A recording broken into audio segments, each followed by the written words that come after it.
Olá, meu nome é Vitor Poltronieri, da companhia Los Círculos, e eu estou aqui para apresentar para vocês uma videoaula sobre a teoria e prática do malabarismo, especialmente falando o passe de claves. Bom, ao longo de toda a minha carreira, trabalhando como artista, eu me especializei em algumas técnicas, e uma delas foi o malabarismo. Isso me deu uma vontade grande de estudar um pouco mais sobre essa modalidade, indo mais a fundo, especificamente no passe de claves. Assim, isso me deu um pontapé inicial para começar a pensar de uma forma mais sistematizada uma modalidade, uma arte, especialmente visual. Então, é por aí que a gente vai caminhar.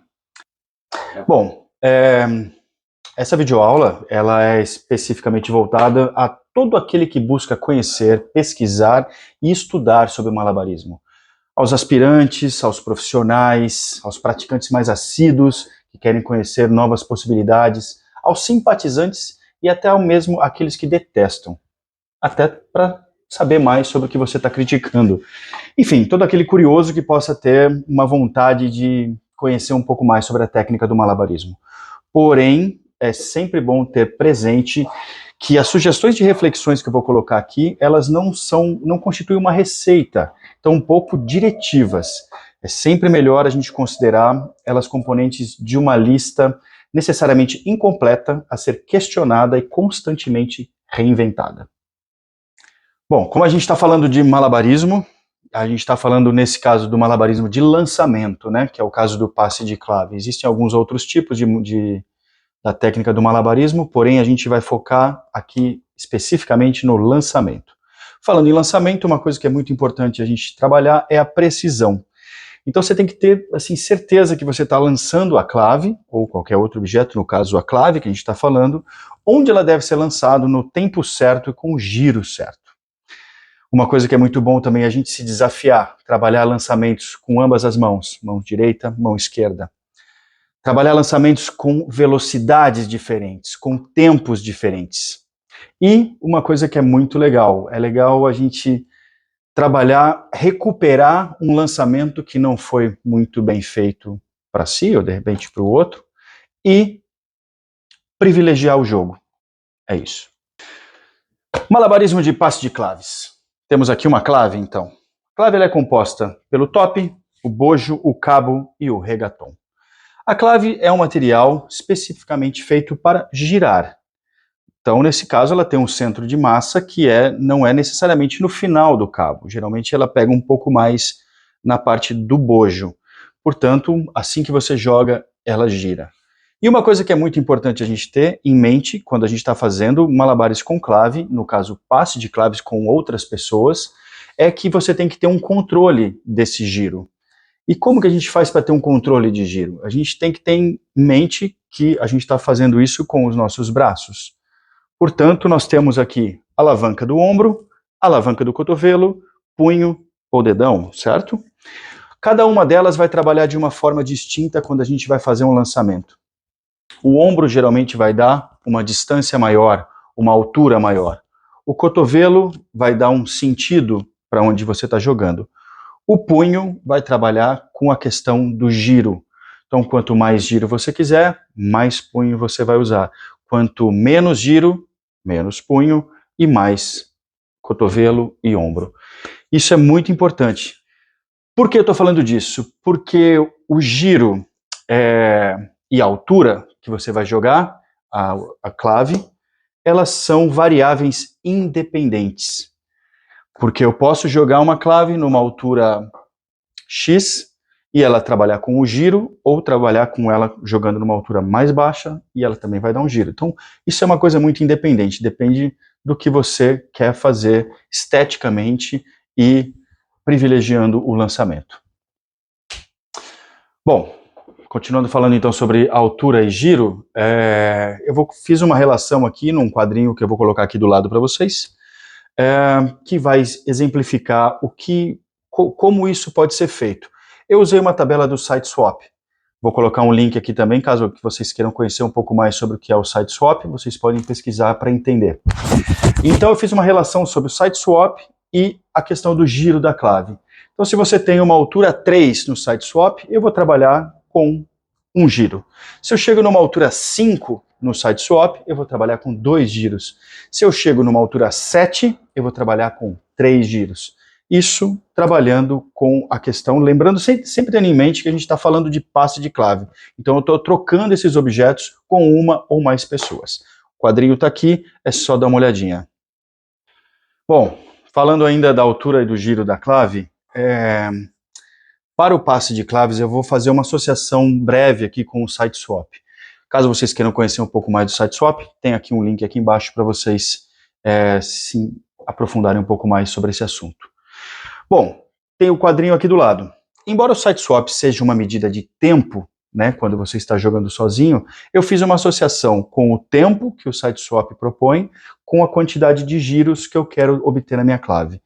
Portanto, se eu jogo um objeto, no caso a clave, em tempo 3, numa altura 3, eu estou trabalhando agora ao invés do tempo, a altura. A altura 3, um giro. Quando eu alcanço uma altura 5, 2 giros. A altura 7, 3 giros. E assim por diante. Caso você queira chegar na estratosfera, você vai contar quantos giros vai ser necessário para essa clave cair na sua mão corretamente. Bom, aprendendo a fazer o passe, então. O passe de clave, na minha opinião, não é mais difícil do que jogar sozinho. Todavia, é importante que você saiba manter os objetos no ar, sejam elas bolas, claves, argolas, seja o que for. Você tem que ter esse domínio individual para então você carregar isso para essa proposta em dupla, em trios, em quartetos, enfim. E ela é tão divertida quanto fazer sozinho. Bom, então uma vez dito isso, vale a pena dizer também que não existe uma fórmula mágica e única para se aprender a fazer o malabarismo. Isso requer prática, requer treino e dedicação, mas é possível para todo mundo. Dessa forma, eu vou deixar aqui para vocês, apresentando então essa sistematização do passe de clave. Vou entrar agora para falar para vocês sobre o diagrama causal, né, que, na minha opinião, é a maneira mais simples de codificar e poder entender os padrões que acontecem entre dois malabaristas, a princípio. Porque isso pode ser feito entre mais do que 2, 3, 4, 5, 6, quantos forem possíveis. Bom, então dessa forma, o diagrama causal, que vai aparecer aqui do lado, ele é formado por duas linhas principais, quando a gente está tratando de duas pessoas jogando. Malabarista A e malabarista B. Na frente disso, nós temos as letras D e E. Essas representam as mãos direita e esquerda de cada malabarista. Nós temos uma linha do tempo, que é para saber de onde a gente vai partir, para onde a gente vai chegar. Lê-se então da esquerda para a direita. E as setinhas. Quando uma seta está na mesma linha, ela significa um selfie. Quando essa seta cruza de uma linha para outra, é o passe de clave. O que é a seta que representa o selfie? O selfie, na realidade, é quando o malabarista joga a clave ou o objeto para si mesmo. Quando cruza, é o passe. Nesse caso, estamos trocando com outra pessoa. Nós temos aqui também a representação possível de um selfie simples. Quando eu falo simples, a gente entra na questão de um giro, aquilo que foi falado lá atrás. Um selfie duplo, que agora nós temos uma altura mais elevada, com 2 giros, e assim por diante, 3, 4, quanto for possível e a pessoa tiver vontade de fazer. Bom, agora a gente vai partir para o diagrama causal representado por esses dois malabaristas e vamos partir sobre os tempos do jogo do passe, certo? Existem alguns padrões, algumas formas mais, como eu posso dizer, mais acessadas para jogar isso, que são os tempos 4, 3, 2 e 1. A princípio são esses, a gente pode fazer variações, podemos quebrar os tempos? Sim, mas vamos partir em cima dessa proposta porque vai ficar um pouco mais fácil o entendimento. Então eu vou apresentar para vocês aqui o tempo 4, que vai aparecer aqui. Mesma coisa, nós temos aqui a linha do tempo, nós temos aqui o malabarista A e B, nós temos as letras D e E representando as mãos, direita e esquerda, e nós temos as setinhas, as que cruzam são o passe, as que estão na mesma linha são o selfie. Então percebam que nós temos aqui, quando você cruza, você tem o passe. Aí nós temos 3 tempos de selfie, que seria 1, 2, 3, passe. 1, 2, 3, passe. Percebam que no tempo 4 eu sempre passo com a mesma mão, seja ela a direita ou a esquerda. Voltando mais uma vez, sempre importante treinarmos ambas as mãos para realizar os lançamentos. Por que eu estou dizendo isso? Porque no tempo 3, que vai ser apresentado agora, percebam que o diagrama causal ele tem a mesma estrutura, porém eu tenho apenas 2 selfies para cada malabarista. Antes eu tinha 3, porque eu estava trabalhando no tempo 4. Agora eu tenho 2, porque estou trabalhando no tempo 3. Percebam então agora que eu tenho aqui, os lançamentos são realizados com ambas as mãos. Uma hora é com a mão direita, aí eu tenho 1, 2 selfies, passo com a mão esquerda. Depois eu tenho 1, 2 selfies, mando com a mão direita. Então, importante a gente estar sempre praticando os lançamentos com ambas as mãos. Para então, depois a gente seguir para os lançamentos sincrônicos, que são com ambas as mãos ao mesmo tempo, e assim por diante. Tá certo? Bom, eu vou passar aqui para vocês agora alguns vídeos de possibilidades de tempos, de variações de tempos, e vou colocar aqui para vocês que tempo é esse que está sendo realizado. Beleza? Segue aí.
Muito bem, então vocês puderam ver aí as possibilidades que a gente tem para fazer, algumas possibilidades que temos para fazer aqui com 2 malabaristas e trabalhando com 6 claves, né? 3 cada um.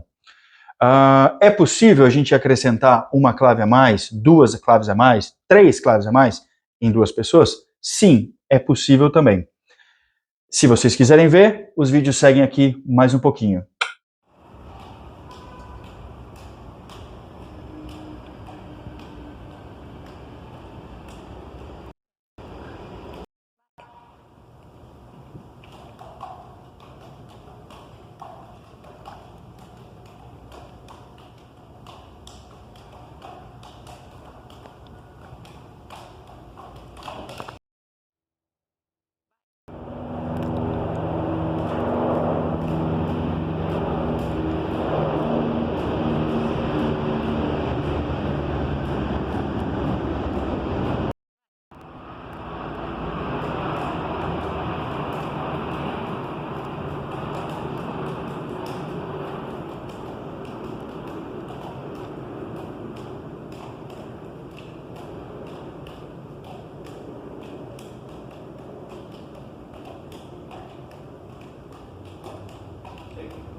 Bom, depois disso, temos agora a possibilidade de mostrar para vocês o diagrama causal com 3 pessoas. O que significa isso? Significa que eu tenho mais um indivíduo trabalhando comigo. Como que eu vou fazer isso? Eu vou mostrar para vocês da forma mais usual, mais prática para a gente aprender a jogar em 3 pessoas. Nós vamos fazer uma estrutura que é um triângulo. Esse triângulo, ela é chamada de vértice, certo? Na linguagem dos malabaristas aqui. O vértice é a pessoa que está dividindo essas claves. E tem 2 pessoas que estão recebendo essas claves. Lembrando que agora eu estou trabalhando com um trio a mais de claves, tá? Então agora cada participante aqui tem 3 claves, logo eu tenho 9 claves em jogo. Bom, se eu tenho essa formação, as 2 pessoas que estão recebendo as claves, voltando, lembrando lá atrás, a gente tem que estar no tempo 4. Eu vou lançar, fazer 3 selfies e lançar novamente.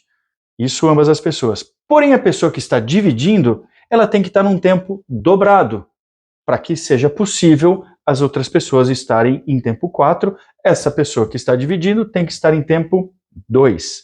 Fazendo o seguinte, passa 1, 2, 1, 2, 1, 2, e assim por diante. Vai aparecer o diagrama causal aqui para vocês. Percebam que agora eu tenho uma linha a mais. Eu tenho malabarista A, B e C. E aí as linhas respectivamente estão ali mostrando para vocês. Então, em ambas as linhas, as de cima e a de baixo, eu tenho 2 selfies para cada malabarista antes de realizar um passe.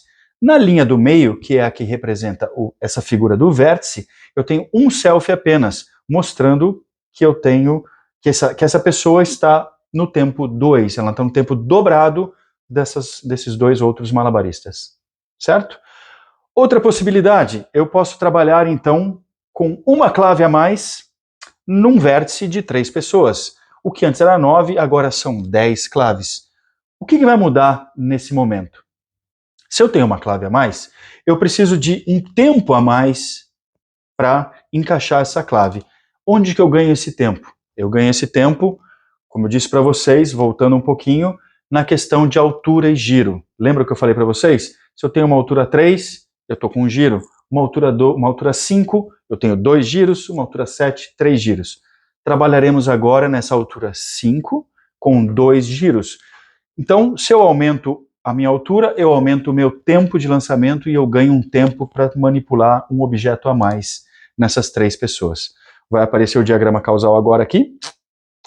Percebam então, mesma questão. As pessoas que estão recebendo essas claves em tempo 4 e quem está dividindo em tempo 2. Podem perceber que eu consigo manter esse tempo porque eu aumentei um tempo no ar dos objetos em voo até chegar na mão da pessoa. Beleza? É possível colocar mais? Sim, é possível colocar mais. Isso vai depender da habilidade das pessoas envolvidas nesse jogo.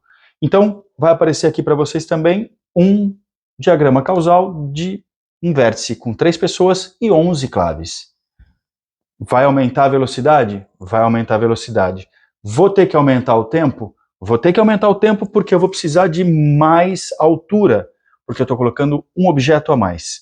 Nesse caso, agora, ao invés de um giro duplo, eu vou chegar numa altura 7 com 3 giros. Isso para poder encaixar toda essa sinfonia que está sendo criada entre os malabaristas. Perfeito? Bom, pessoal, espero que vocês tenham gostado, espero que seja útil para o trabalho de vocês, essa teoria dessa prática do malabarismo, porque através da teoria a gente também consegue entender o que está acontecendo nesse jogo. Todavia, preciso ter sempre em mente que eu não estou deixando uma receita aqui. Essas reflexões, elas têm que fazer parte de componentes de uma lista necessariamente incompleta, que precisa ser questionada, acrescida e constantemente revisada. Tá certo? Então, bom, na descrição do vídeo agora vocês vão encontrar alguns links úteis, tá certo? Links de fabricantes nacionais, fabricantes internacionais de equipamento de malabares e alguma bibliografia também, caso seja útil aí e as pessoas queiram adentrar um pouco mais no universo do malabarismo. Valeu!